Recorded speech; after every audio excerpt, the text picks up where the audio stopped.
ก็ถือว่าเป็นความดีทุกทีมนะดูจากลำตัวออกแต่ยกเว้นเขาเปิดดูแล้วที่ไม่ดีนะของญี่ปุ่นก็มาตามฟอร์มนะครับเกิดไ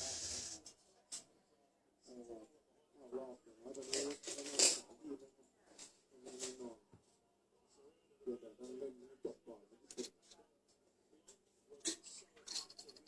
ก็ต้องรับเป็นซ้ายแต่วันนี้สั้นไปแก้ได้ครับที่คือเป็นอีกครั้งหนึ่งเ